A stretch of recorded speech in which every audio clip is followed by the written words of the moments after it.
And so So let's talk about when you first got in, what kind of due diligence did house due diligence or property or borrower, what kind of due diligence do you know now that in the beginning you messed up on and it may have affected a deal, may have affected a profit? Was there something you do now that you didn't do when you first started that you wish you knew if you started yeah, over today? yeah. I mean, there are two sides for us, right? It's how we buy the property because we buy the property, we take title, and then we resell it out to a new homestead buyer. And so their due diligence on both sides of that equation are paramount. Because when we're buying the home, understanding all the liens, all of the debts, all of the situation of what's going on, getting a clear title can be complicated. I had one 3 weeks ago that had 26 heirs, and two of them were in prison that we had to get to purchase. So it gets complicated, and knowing how to solve those was tricky. I think for us now, we mostly buy subject to, or a combination of subject to and seller financing if they have equity. I would say the biggest thing that I've learned on that side of the fence is that I don't want to be a motivated buyer. If the Okay. deal works, then I'll work it, but I'm not going to be motivated to where I'll overpay or I'll force a situation that really I know I shouldn't do, but I just want that house for emotional or whatever reason.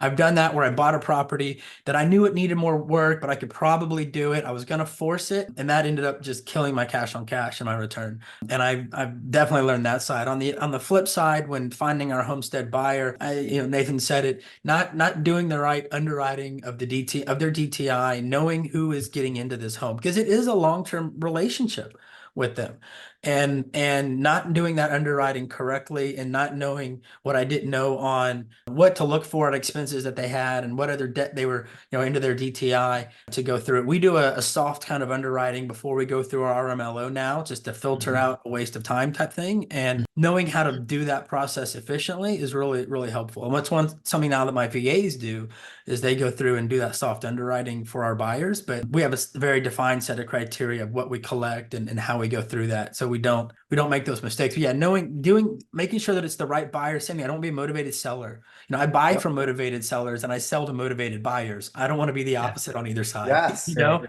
Right. And then that knowing how to not let my emotion affect that decision. I want to get this house sold. And that's another thing. I feel like I used to get nervous. I've had this house on the market for 2 weeks and I haven't sold it. Oh my gosh. And I'm willing to take a lower down payment, or I'm willing to, do a little bit less. You know what? Hold the Yeah. line. Just hold the line for the right buyer and do it because they're out there.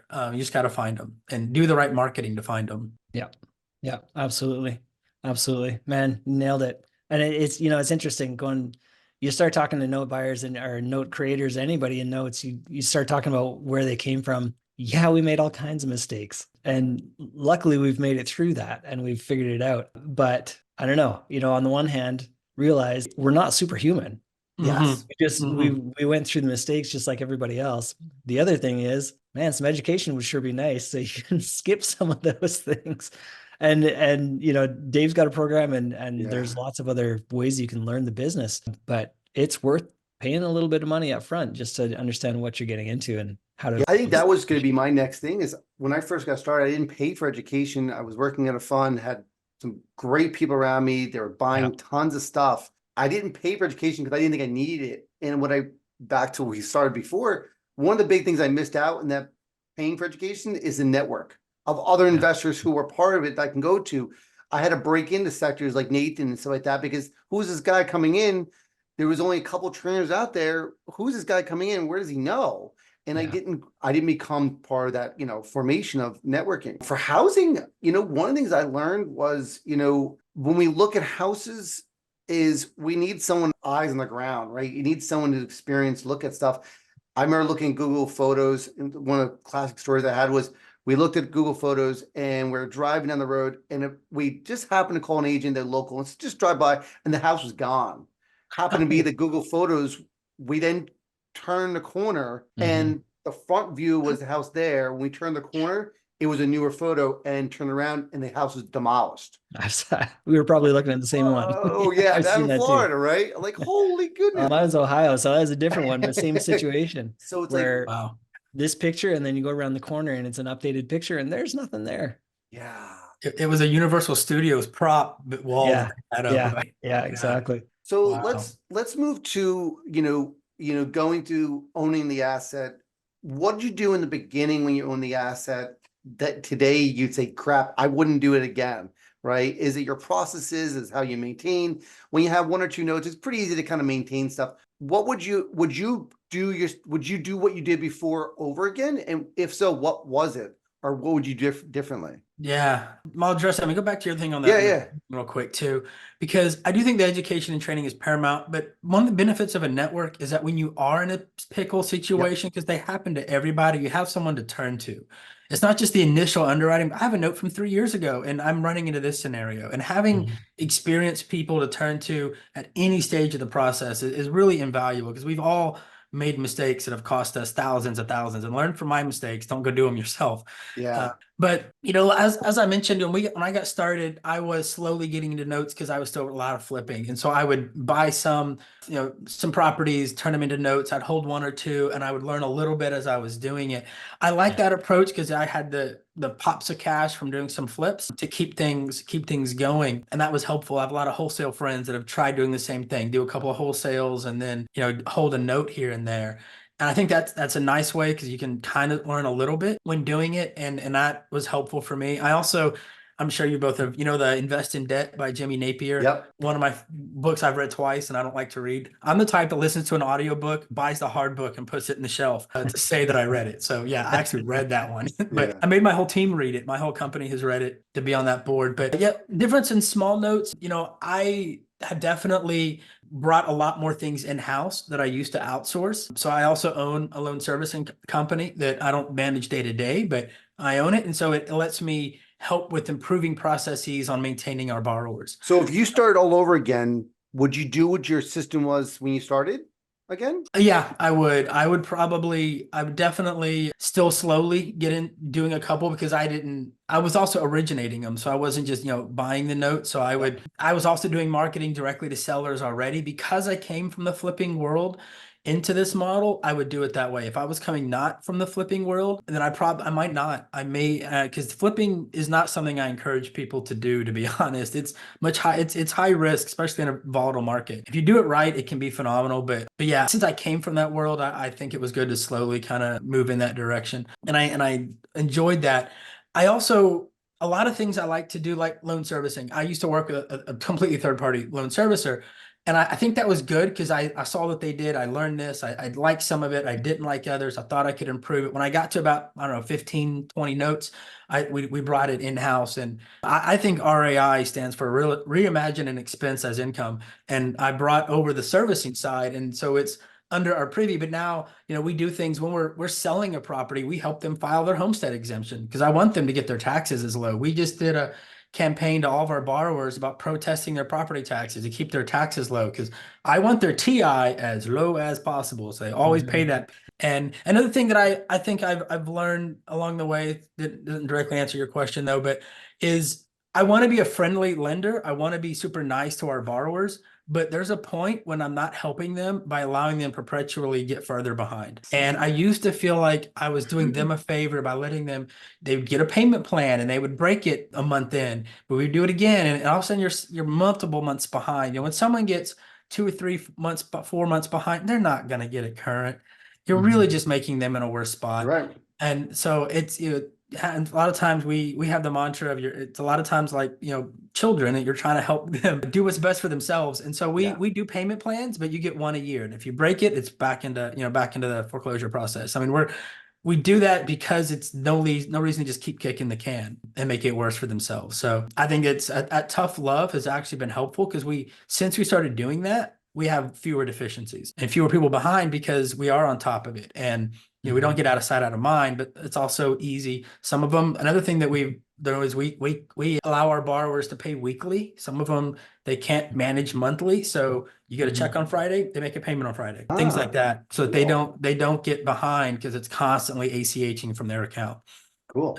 That's good. That's good. I've been guilty of that too, where I'm trying to give them second chances, third chances, fourth chances, and I'm not helping. And I know it seems like, I'm trying to be nice. I'm trying to be friendly. I'm trying to be helpful, but same. I kind of came to that realization. In fact, I remember talking with a friend of mine years ago and, I said, I hate being that guy that is, going to foreclose on him and whatever.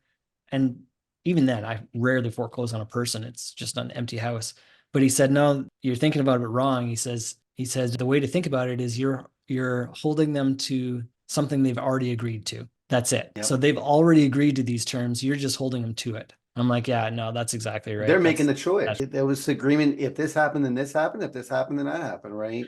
And I can help as much as I can, but when you first started, Nathan, those systems you have in place now, maintain the assets, what'd you do in the beginning? Would you do the same thing over again? And what do you do now? I mean, in the beginning, it was a spreadsheet. I did that too long, where I was up to around 50 notes, and I was a spreadsheet, and it was like color coded. So like yellow was something I had to watch and make sure I was on top of. Red was something I had to do today. You know, green was fine. I didn't have to think about it for a while. That's a terrible system. Like it was fine for the first dozen notes or so, but that gets out of hand very quickly. So there's actually a friend of ours, Adam Adams. He's the one that hooked me up with Pipedrive and helped me set it up. And I still use that today. And even with different businesses. So going from the non-performing model to now a performing fund model, I still use it to keep notes on everything, keep me, just on top of all the different notes, just to make sure nothing falls through the cracks. So I waited too long to get into that. I would say, like you said, Cayce, after 10, 20 max, look at some kind of software, whether it's Pipedrive, Salesforce, I don't know, whatever, anything. But I'm a nerd. I live in Salesforce. I subscribe to the nerd hat. But I agree with you though, and I do think it's important to have some system, but that system will evolve over time. Your spreadsheet works for a while, and don't overcomplicate it. Right. If you just got a few, do what works for you. You're going to naturally start to see things that you want to do differently, better ways you want to track it. You get stuck and go, listen, I need something better than this. Yeah, I totally agree.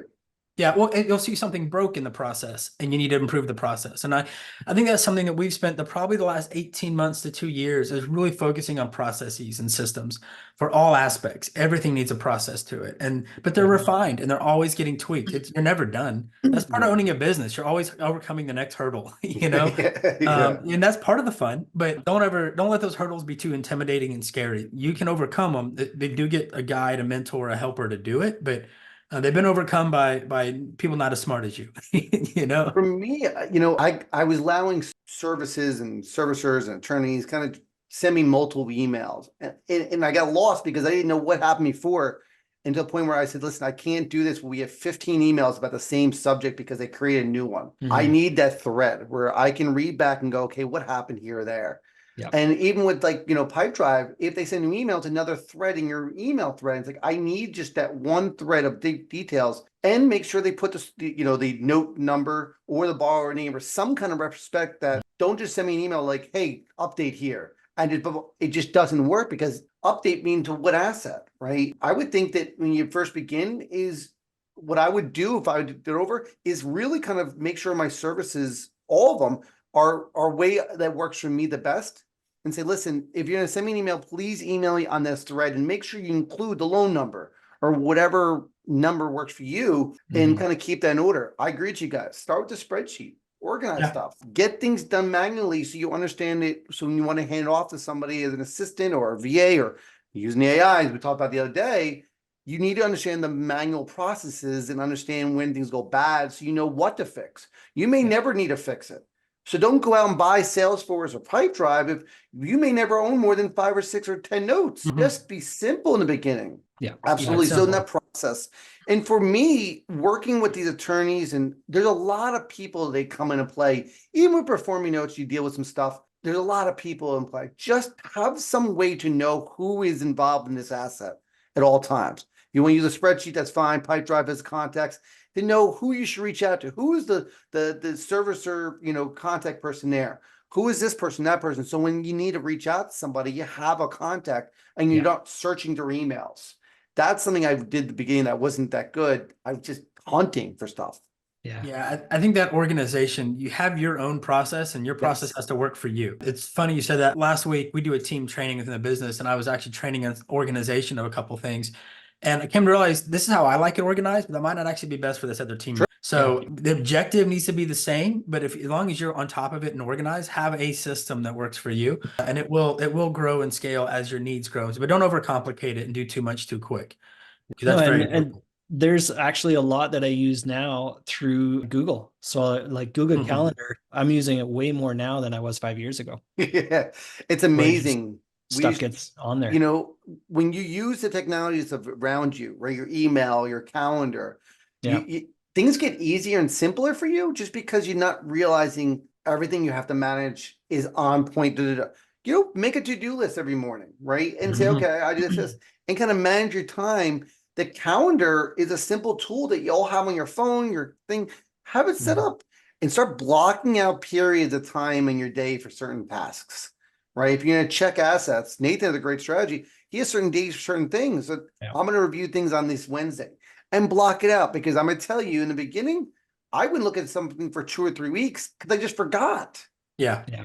Like crap, the email came through and I never went back and followed up on it. So Yeah. that struggle was that. I'd like to hear from those in the crowd. I know we have a bunch of Twitter, Facebook, and stuff. Again, this will be live streamed on YouTube and podcast.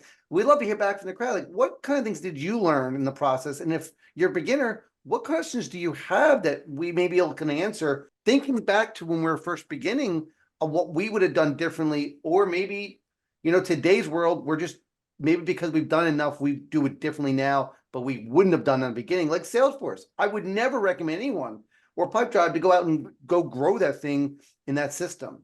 No, don't start with it. Yeah, make sure you understand how you work first. What's the process that works well for you, and then find a software that can back that up. Yeah. Yeah. So the next part is, when we exit a deal, it's often not what we thought when we first bought the note, right? Or created the note. I'd like to hear some stories about your first problem when you finalize a deal, what went wrong, or what would you do differently now